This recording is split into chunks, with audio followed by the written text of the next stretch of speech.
حضور سید عالم صلی اللہ علیہ وسلم کے صحابہ کرام، حضور کی ازواج پاک، حضور کی اولاد پاک، محبوب کا خاندان مبارکہ، یہ ساری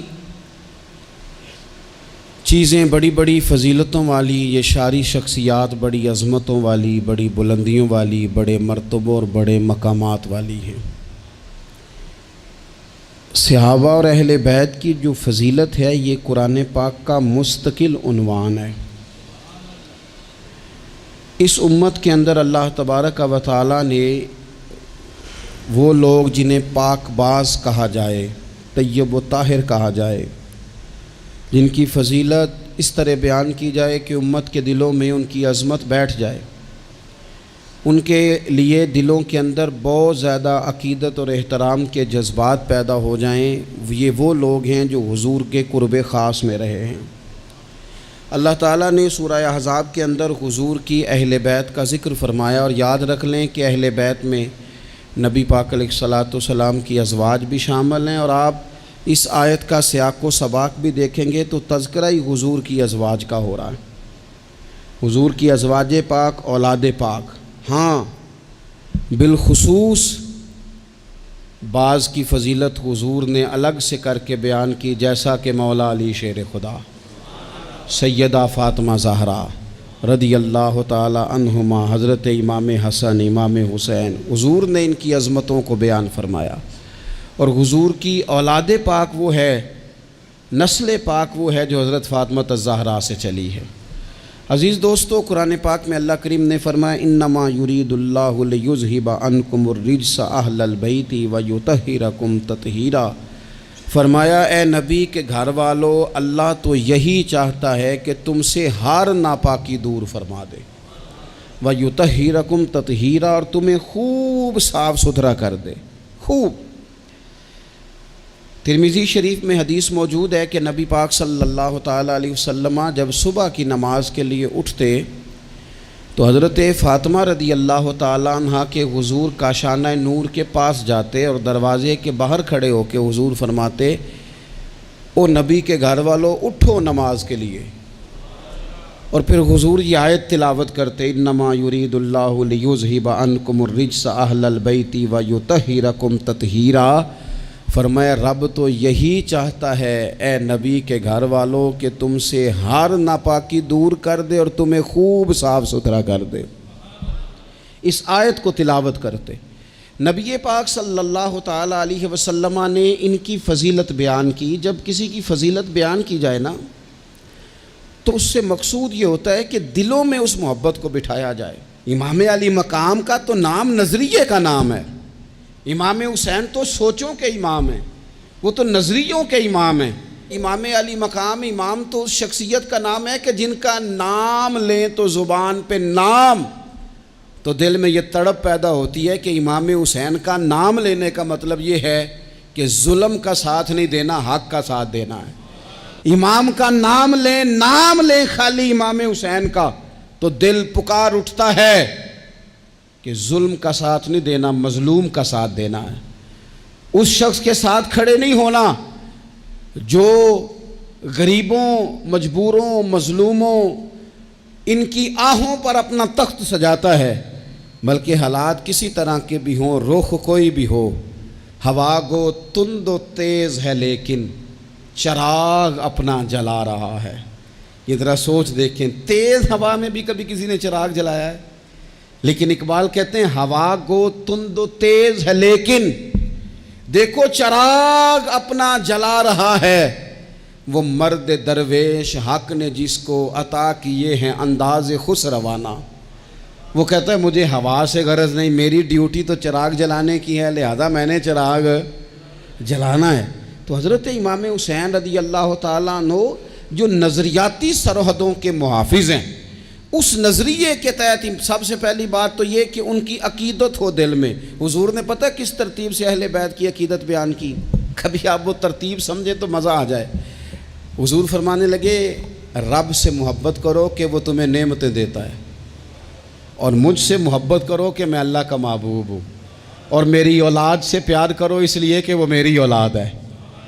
آپ کبھی حدیث کی ترتیب دیکھیں نا تو سارے ذائقے ایک ہی حدیث پاک میں انسان کو مکمل ملتے ہیں، رب سے محبت کرو نعمتیں دیتا ہے، مجھ سے پیار کرو میں اس کا رسول بن کے آیا ہوں، اور میرے حسن سے، میرے حسین سے، میری بیٹیوں سے، میری شہزادیوں سے، اولادوں سے پیار کرو اس لیے کہ وہ میری اولاد ہیں، اپنے دلوں میں ان کے لیے جذبات ہوں۔ دیکھیں ایک دن حضور سید عالم صلی اللہ علیہ وسلم نے حضرت فاطمہ الزہرا سے فرمایا رات میں تمہارے گھر میں آ کے قیام کروں گا، تو حضرت فاطمہ الزہرا نے کہا یا رسول اللہ یہ تو بڑے نصیب جاگ گئے، رات حضور گھر تشریف لے گئے۔ ہمارے ہاں جو آدمی تھوڑا سا بھی کسی عہدے پہ چلا جاتا ہے وہ بچوں کو ٹائم نہیں دیتا، نہ وہ پسند کرتا ہے، اور ہمارے دیہاتوں میں تو ویسے ہی لوگ سمجھتے تھے کہ یہ توہین ہے، یعنی اپنا بچہ بھی موٹر سائیکل پہ بٹھا کے اگر لے کے گئے نا اسے دکان سے کوئی چیز کھلانے تو لوگ کیا کہیں گے تجھے بچے کھلانے پڑتے ہیں۔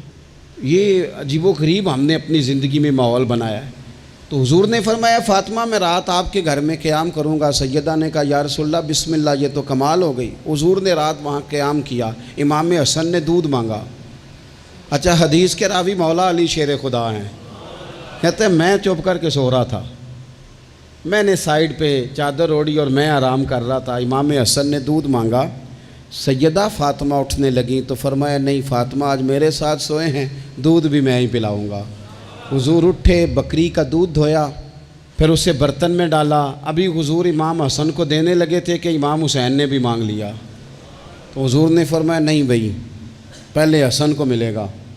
تو حضرت فاطمہ رضی اللہ تعالیٰ عنہ عرض کرنے لگی یا رسول اللہ لگتا ہے حسن سے زیادہ پیار ہے۔ فرمایا نہیں فاطمہ پیارے دونوں ہی بڑے ہیں، پر مانگا پہلے حسن نے ہے نا، مانگا پہلے حسن میں۔ پھر حضور فرمانے لگے، حضرت علی فرماتے ہیں، کہتے ہیں حضور فرمانے لگے فاطمہ تو بھی، میں بھی، حسن بھی، حسین بھی، اور یہ جو سو رہا ہے، کہتے ہیں میں تو چادر اوڑھی ہوئی تھی نا۔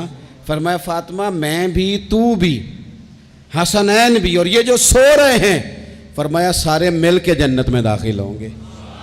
گویا جنت میں بھی اسی طرح بسیرا رہے گا جس طرح فاطمہ آج تیرے گھر میں بسیرا ہے۔ تو رسول پاک صلی اللہ علیہ وسلم کا ان سے پیار کرنا، ان سے محبت کرنا، ان کے ساتھ وارفتگی ہمارے دلوں میں بہت اکرام ہونا۔ 10 محرم رسماً نہ منائیں، بس ٹھیک ہے بچوں کی اماں ضد کر رہی تھی، اور میں آپ کو ذمہ داری سے کہتا ہوں اگر کچھ دادیاں نانیاں رہ گئی ہیں جو 10 محرم پہ ختم شریف کا شور کرتی ہیں، کچھ دادے نانے رہ گئے ہیں جو تھوڑا سا اصرار کرتے ہیں کہ چلو کچھ چاول پکا لو اصالے ثواب کریں گے، نئی نسل وہ تو پڑھی لکھی ہے، وہ جدت پسند ہے، اور لوگ جیسے ہی ان کے پاس مال آتا ہے وہ کہتے ہیں ہر چیز نئی اور مذہب وہی پرانا، اس میں بھی کچھ جدت پیدا کرو، وہ چھوڑو جی اس کام کی کیا ضرورت، کوئی نیا کرتے ہیں۔ وہ دوستو یہ تو عقیدت ہے ہماری، یہ تو وارفتگی ہے۔ اور میں پڑھے لکھے لوگوں سے سوال کروں گا یہ تم نے پرانا کام کر کے چھوڑ دیا، سالگرہ تو تمہارا دادا کبھی نہیں مناتا تھا، نانا جی نے کبھی نہیں منائی تھی، ایک ایک بندہ 2 منا رہا ہے، کبھی کسی مفتی کے پاس نہیں گیا، ایک اپنی سالگرہ ایک پھر شادی کی سالگرہ، ڈبل پوچھا ہے کبھی جا کے مولانا صاحب سے؟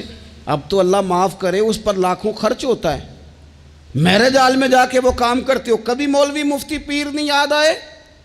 10 محرم کی نیاز آئی، ربیع الاول شریف کا مہینہ آیا اور کوئی ختم شریف کا اہتمام آیا تو کہا پہلے میں نے نا مسئلہ پوچھنا ہے۔ وہ مجھ سے شب برات والے دن ایک صاحب پوچھ رہے تھے کہ شب برات کو نفل پڑھنے جائز ہیں؟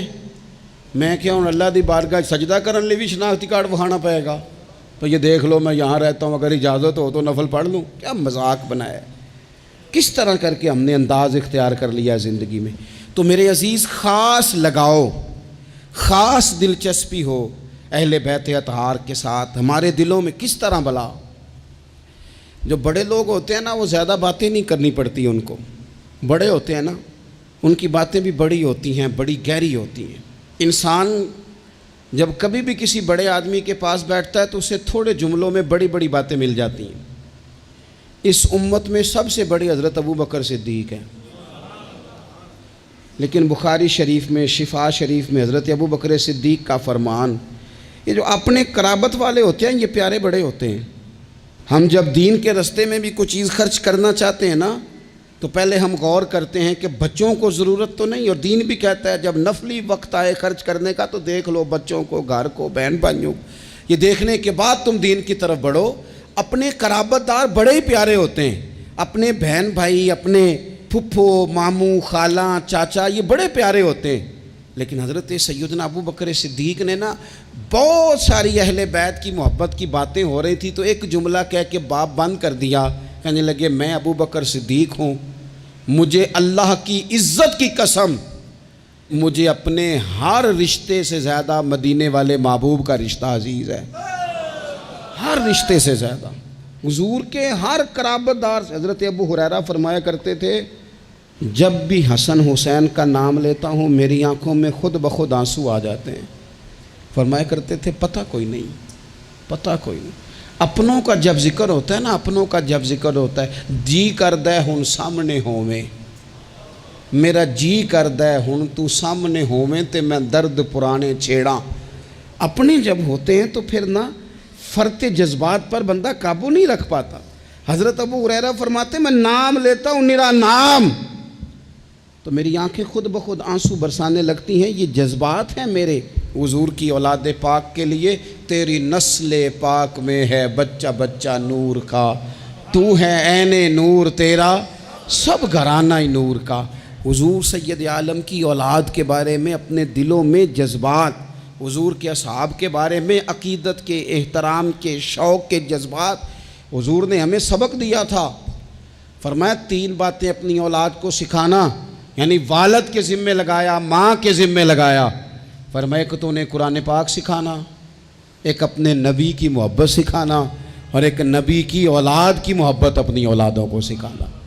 یہ خود ابلاغ کرنا اس کام کا، یہ ڈیوٹی کرنا۔ تو ایک تو ان سے خاص پیار کرنا ہے، دوسرا چونکہ اہل بیت نبوت کی جو بات ہے وہ گھر کی بات ہے،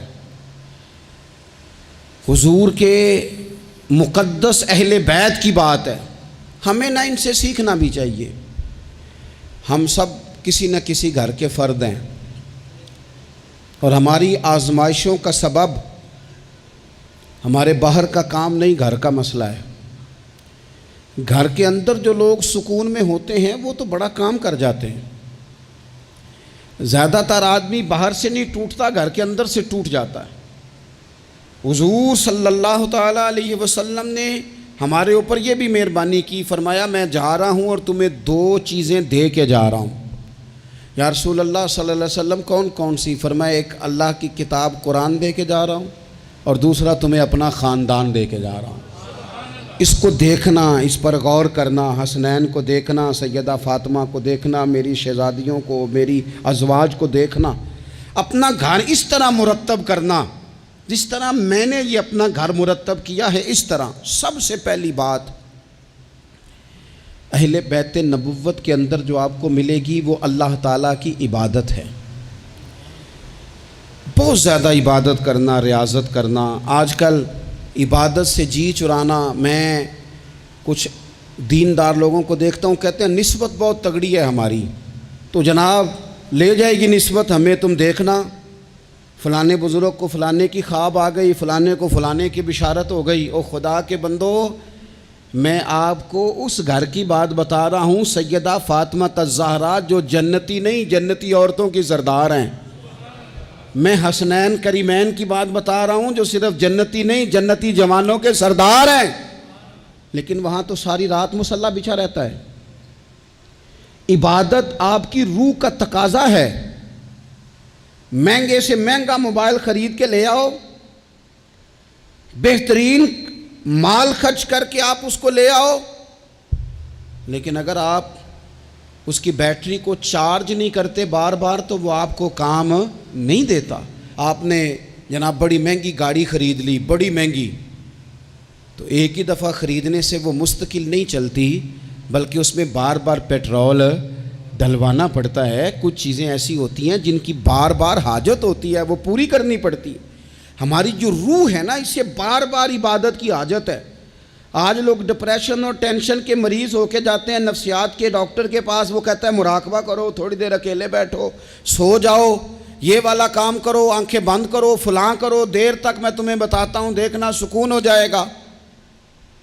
اس سے زیادہ بہتر یہ نہیں جو طریقہ رب رسول نے بتایا ہے کہ ذرا سر سجدے میں رکھو نا تھوڑی دیر، ذرا ہاتھ اٹھا کے وہ باتیں جو مراقبے میں جا کے سوچنی ہیں وہ ساری یوں ہاتھ کر کے، میں نے پہلے بھی کہا تھا پھر کہتا ہوں، میں ایک دفعہ ایک ڈاکٹر صاحب کے پاس بیٹھا تھا، اپنی والدہ کو لے کے گیا تو وہ ایک ڈاکٹر صاحب ایک بزرگ سے کہہ رہے تھے کہ آپ میرے 15-12 سالوں سے پیشنٹ ہیں، میں آپ کو ایک ہی بات کہتا ہوں کہ دل کی باتیں کہہ دیں کسی سے، کہہ دیں کسی سے، آپ دل ہلکا کر لیں، سکون ہو جائے گا۔ تو وہ کہنے لگے ڈاکٹر صاحب نہیں کچھ گلاں کنوں دسیے، پردے ہوندے نے، کچھ نجی اور ذاتی باتیں ہیں کس سے کہیں؟ تو میں نے کہا جی میں ڈاکٹر تو نہیں ہوں لیکن طالب علم ہوں دین کا، اگر آپ اجازت دیں تو کسی کے بیچ میں بولنا تو نہیں چاہیے، تو میں بات ایک کر لوں؟ کہنے لگے کر لیں۔ تو میں نے کہا بابا جی واقعی کچھ باتیں ذاتی اور نجی ہوتی ہیں، کسی سے کہی نہیں جا سکتی، لیکن حل بتایا نا ہمیں اللہ رسول نے، جو کسی سے نہیں نہ کہہ سکتے وہ مصلی بچھاؤ اور اپنے رب سے کہہ دو ساری، وہ رسول کائنات کی بارگاہ میں کہہ دو ساری، ایک دفعہ نکالو، کہو ان سے، کسی سے کہو گے تو وہ اپنی مرضی کا تبصرہ کرے گا، رب رسول سے دکھ کہو گے تو اللہ رسول رحمت والا معاملہ فرمائیں گے، کہہ دیں جو دل میں ہے۔ اہل بیت نبوت کا طریقہ کثرت سے عبادت، ساری رات سیدہ فاطمہ الزہرا رضی اللہ تعالیٰ عنہ نفل پڑھتی تھی، ساری رات، گھر کے سارے کام کرنے، ہاتھوں پہ چھالے پڑ جائیں گے۔ آج کسی غریب ترین آدمی کی بیٹی بھی اتنا کام نہیں کرتی کہ چھالے پڑ جائیں، حالانکہ دکھ پھر بھی بڑے زیادہ ہیں، آپ جس سے بھی کہیں گے وہ کہیں گے بیٹی بڑی تکلیف میں ہے، روتی بڑا ہے، لیکن اتنی مشقت کوئی بھی نہیں کرتی، اتنی محنت کے باوجود رات کو عبادت ہے، تقویٰ ہے۔ حضرت عبداللہ ابن زبیر نے حضرت امام حسین کی شہادت کے بعد جب خطاب کیا تو اہل کوفہ کے وہ لوگ جو تلواریں لے کے نکلے تھے، آپ ان سے فرمانے لگے کوفیو تم نے پتہ ہے کس شخص کو قتل کیا ہے؟ میں حسین ابن علی کو جانتا ہوں، میں نے اپنی آنکھوں سے دیکھا ہے۔ یہ ذرا حضرت عبداللہ ابن زبیر کے جملے ہیں، فرمانے لگے میں نے انہیں دیکھا ہے، وہ لمبے لمبے سجدے کرتے تھے، وہ لمبا رکوع کرتے تھے، لمبا قیام کرتے تھے، وہ اکثر نفلی روزے رکھتے تھے، کثرت سے عبادت اہل بیت کا طریقہ ہے۔ کچھ سجدوں کا ذوق بنائیں، کچھ مزاج بنائیں عبادات کا۔ دوسری بات اہل بیت نبوت کے اندر جو بڑی اہم اور بڑی خاص تھی وہ تھی اللہ کی مخلوق کی خدمت۔ ہمارے ہاں کچھ لوگ دعائیں مانگتے ہیں پہلے، یا اللہ مجھے عطا کر، میں بڑا تیرے بندوں پہ نثار کروں گا، میں بڑا قربان کروں گا، میں بڑا دوں گا، لیکن پھر جیسے ہی ان کے پاس مال آتا ہے ان کے خرچے بھی زیادہ ہو جاتے ہیں۔ اللہ نے وسعت دے دی ہے، بڑا مال دیا ہے، گاؤں والے گھر سے شہر والے گھر آ گئے، اب مال تو اور زیادہ ہے، کہاں خرچ کریں؟ تو ٹھیک ہے، امام حسین فرمایا کرتے تھے ایک لمحے کے لیے، یہ سنو میرے امام کا قول، فرمایا کرتے تھے ایک لمحے کے لیے کسی غریب کی مدد کر، اللہ پورا مہینہ نفلی اعتکاف بیٹھنے سے تجھے زیادہ ثواب عطا فرمائے گا۔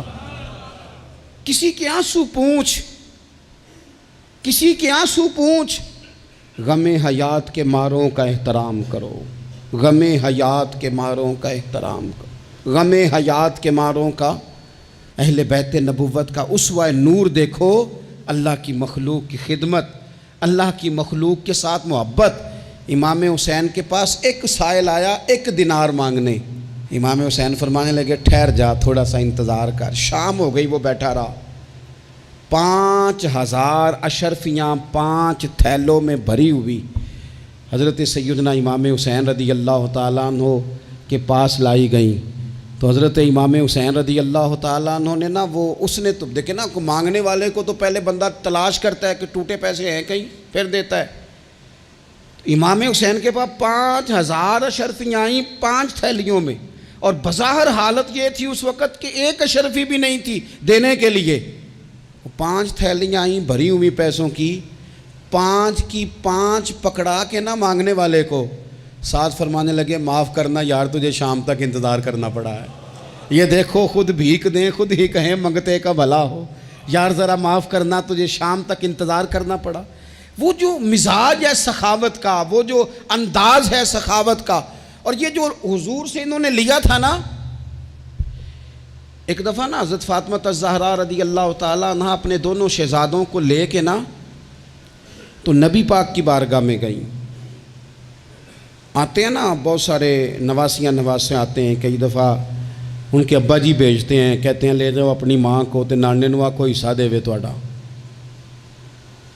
ویکھو جی مینوں کچھ نہیں چاہیے, جو دینا نے اپنی دھی نوں دینا نے, اور دینا بھی چاہیے, بیٹی کا بنتا ہے. اور میں درجنوں اور بیسیوں بار کہہ چکا ہوں, جو 5 مربے کا مالک ہے اس کی بیٹی کا بھی حصہ ہے, اور جو 5 مرلے کے مکان میں رہتا ہے اس کی بیٹی کا بھی حصہ ہے. اور وہ بھی بڑے سمجھدار ہیں, جن سے حصہ مانگا جاتا ہے وہ کہتے ہیں تیرا بیاہ نہیں کیا, تیرا کہاں سے حصہ آ گیا, لے جا حصہ, پھر میرا مرے کا منہ نہ دیکھنا. تو میرا اس بیٹی سے مشورہ ہے کہ دیکھنا بھی نہیں چاہیے ایسے ظالم کا منہ, رہنے دو. جو شریعت کے اصول کی مخالفت کرے اور بیٹی کو حصہ نہ دے, نہ دیکھو منہ اس کا, کوئی ضروری ہے دیکھنا, لیکن حصہ لو. یہ وہ حصہ ہے جائیداد میں جو اللہ نے مقرر کیا ہے, اللہ کے رسول نے مقرر کیا ہے. یہ کسی شخص کے ایموشنل بلیک میل کرنے سے ختم ہو سکتا, یہ نہیں ختم ہو سکتا. بیٹی کی شادی کر دیا تو جو 5 دفعہ بیٹے نے پیسے اجاڑے ہیں تیرے کاروبار میں وہ بھول گئے. کیا کہا تھا میاں صاحب نے, کہنے لگے تیاں لئی پردیس وے بابل تے پتراں لئی جاگیراں, چپ چپ رہنا تے دکھ سکھ سہنا, بس تیاں دیاں تقدیراں, ساری جائیداد اس کو دے دے. اور میں نے یہ دیکھا ہے کہ بعد میں جو اس طرح کے ظلم کرتے ہیں وہ کئی ظلموں کا شکار ہوتے ہیں, انہیں جواب دینا پڑتا ہے. آمدام برسر مطلب حضرت سیدہ فاطمہ رضی اللہ تعالیٰ عنہ اپنے دونوں شہزادوں کا بازو تھاما, امام حسن اور حسین کا, اور حضور کی بارگاہ میں لے گئی. دنیا مانگنے نہیں, دولت کے لیے نہیں, جائیداد کے لیے نہیں. کہا حضور میں شہزادے لائی ہوں, میرے بچوں کو کچھ دیجئے. تو حضور فرمانے لگے فاطمہ, حسن کو میں نے اپنی ہیبت اور سرداری دی, اور فرمایا حسین کو میں نے اپنی جرت اور سخاوت دی, دے دی میں نے دونوں چیزیں. اللہ تبارک و تعالیٰ نے پھر ان کو حضور کی عطا سے وہ فیاضی دی, سخاوت, عبادت. اور تیسری بات غریب پروری. جو آدمی ان پڑھ اور غریب ہوتا ہے نا وہ سمجھدار نہیں ہوتا, اس کے گھر کے برتن صاف نہیں ہوتے, اس کو چارپائیاں اچھے طریقے سے بچھانی نہیں آتی, چونکہ بیڈ شیٹیں تھوڑی ہوتی ہیں گھر میں. تو اس لیے عقل تب آتی ہے جب نوٹ آئیں. بے وقوفاں دے نوکر ویکھے دانش مند سیانے.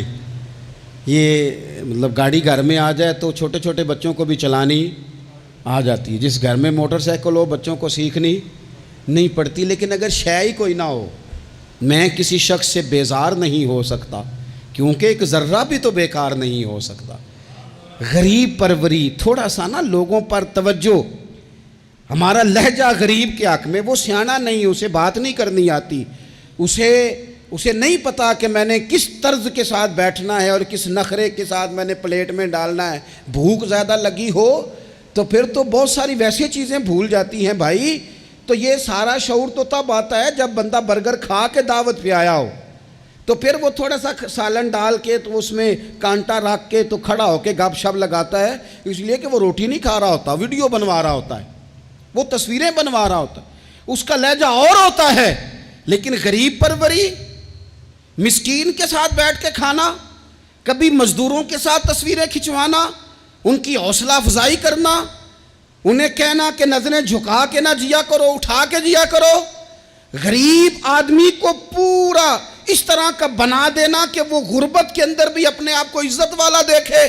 یہ اگر کسی نے سیکھنا ہے تو حسین ابن علی سے سیکھے, یہ حضور کی اولاد پاک سے سیکھے. امام زین العابدین کہتے ہیں میرے ابا جی گھوڑے پہ بیٹھ کر جا رہے تھے, غریب لوگ زمین پر چٹائی بچھا کے روٹی کھا رہے تھے, میرے سامنے امام صاحب گھر سے کھانا کھا کے آئے ہیں. غریبوں نے پیغام دیا حضور کھانا کھانا ہے. امام صاحب گھوڑے سے اترے, زمین پہ آ کے بیٹھے, غریبوں کے ساتھ روٹی کھانے لگے. تھوڑا سا کھانا کھایا تو انہوں نے کہا حضور تھوڑا سا اور کھائیں. فرمانے لگے زندگی میں پہلا موقع ہے کہ کھانے کے فوراً بعد کھانا کھا رہا ہوں, بھرا ہوا پیٹ تھا.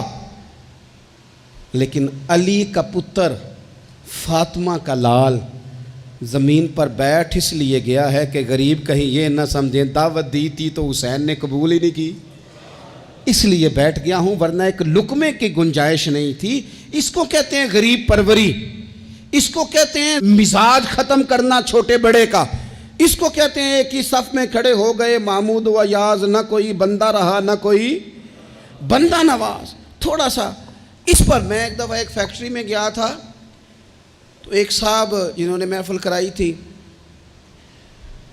وہ ہمارے میزبان تھے، تو جو آدمی کھانا لے کے آ رہا تھا رکھ رہا تھا نا، تو وہ بیچارہ بعض اوقات ایک ہی بات سوار ہو جاتی، بار بار ایک ہی بات کرتا تھا، کہتے تھا پیر صاحب ساڑھے مالک بڑے چنگے جے ساڑھے نال بہ کے روٹی کھاندے نے، ساڑھے مالک بڑے چنگے جے ساڑھے، اس کے ذہن پر یہ بات سوار تھی، حالانکہ کون سی کوئی بڑی بات ہے، لیکن وہ ایک ہی بات بار بار دہرایا جا رہا تھا۔ پانی رکھ کے گیا، ٹیبل صاف کر کے گیا، کھانا دیکھ، ایک ہی بات، جی تے سارے دے نال بہ کے روٹی کھاندے جے۔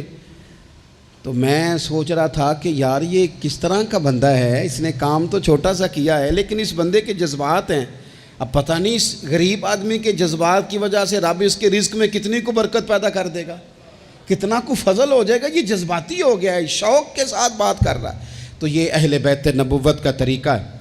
پھر اس سے اگلی بات اہل بیت نبوت کے طریقے میں آپ کو ملے گی کہ سادگی، عاجزی، انکساری، بالکل مختصر سے اللہ کی عطا پر بھی بہت زیادہ، حالانکہ ان پر تو بڑی عطائیں تھیں، لیکن مختصر سی خواہشات، کھجور کی چھال کی بنے ہوئے ٹوپی پہن کے حضرت مولا علی شیر خدا رضی اللہ تعالی عنہ نماز پڑھ لیتے تھے، اور اونٹ کے بالوں کی بنی ہوئی چادر اوڑھی ہے، اونٹ کے بالوں کی بنی ہوئی، اور سیدہ فاطمہ چکی پیس رہی ہیں، کنز المال میں موجود ہے۔ نبی پاک علیہ السلام نے انہیں دیکھا، ہلکے سے آنسو حضور کی آنکھ میں آئے اور 2 جملوں میں بات ختم کر دی، فرمایا فاطمہ زندگی میں اسی پر گزارا کر، اللہ جنت میں ساری نعمتیں تیرے لیے دروازے کھول دے گا، اسی پہ گزارا کر۔ سادگی، حضرت امام حسن کے کپڑوں کو پیوند لگے ہوئے ہوتے تھے، اپنے بود و باش جب بندہ بہت مہنگی کر لیتا ہے تو اس کا اپنا خرچہ ہی بڑا بڑھ جاتا ہے، اس نے کرنا کرانا کیا ہوتا ہے۔ اور اس سے اگلی بات یہ تھی کہ جذبہ جہاد بہت زیادہ تھا۔ پھر کہتا ہوں اتنی ساری ویڈیوز آئیں، او جی بچہ رو پڑا جی بکرا ذبح ہو رہا تھا، تو یہ تو پریشانی والا مقام ہے، جو بچہ بکرے کے ذبح ہونے پہ روتا ہے یہ جہاد کیسے کرے گا؟ اندر سے اٹھ کے دروازہ بند کرتی ہے اماں، کہتی ہے پتر دروازے پہ نا فلانا بندہ گلی میں ظلم کر رہا ہے، باہر نہیں جانا، ہماری کوئی لڑائی ہے، ہم نے نہیں، بالکل تو باہر، تو نے نہیں نکلنا باہر، یعنی ظلم ہوتا ہے تو ہوتا رہے، جبر ہوتا ہے تو ہوتا رہے۔ حضرت عثمان غنی رضی اللہ تعالیٰ عنہ کے خلاف بلوانیوں نے حملہ کیا اور حضرت عثمان کے گھر کو گھیر لیا۔ لوگ تو اولاد کو بچا بچا کے رکھتے ہیں نا، باہر نہیں جانا باہر نہیں جانا، لیکن حضرت مولا علی شیر خدا اپنے بچوں کو ہر جہاد میں پہلے لے کے جاتے تھے۔ حضرت علی کے زمانے میں بھی جتنی جنگیں ہوئی اپنے شہزادے پہلی صف میں، حضرت مولا علی نے ایک تلوار امام حسن کو پکڑائی، ایک امام حسین کو پکڑائی، حضرت عثمان کے دروازے پہ کھڑا کر کے کہا پتر خبردار، عثمان صحابی رسول ہیں، تمہارے خالو ہیں، کوئی سیدنا عثمان کا دروازہ نہ پھلانگنے کی جرت کرے، قربان جائیں۔ 2 شہزادے تلوار لیے، حالات بڑے خراب تھے اس وقت، بلوائی مصر کے مدینے پر چڑھائی کیے ہوئے تھے، حضرت عثمان کا گھر گھیرے میں تھا، لیکن ان کی جرت نہیں ہوئی حضرت عثمان کا دروازہ کراس کرنے کی۔ کیوں؟ کہ ایک کونے پہ تلوار لے کے امام حسن کھڑے تھے اور دوسرے پہ امام حسین کھڑے تھے۔ بچوں کو جب اے سی والے کمرے میں پوری طرح بند کر دے نا والد، اور انہیں کہ اچھا برگر کھانا ہے 4 منگوا لو برگر، فلانی جگہ جانا ہے بیٹا نہیں ضرور جانا چاہیے، کوئی انجوائمنٹ مس نہیں کرنی، پھر آپ بچوں سے توقع کرتے ہیں وہ محنت کریں گے آگے بڑھیں گے، یہ کیسے ہو سکتا ہے؟ نامی کوئی بغیر مشقت نہیں ہوا، 100 بار جب عقیق کٹا تب جا کر ننگی ہوا۔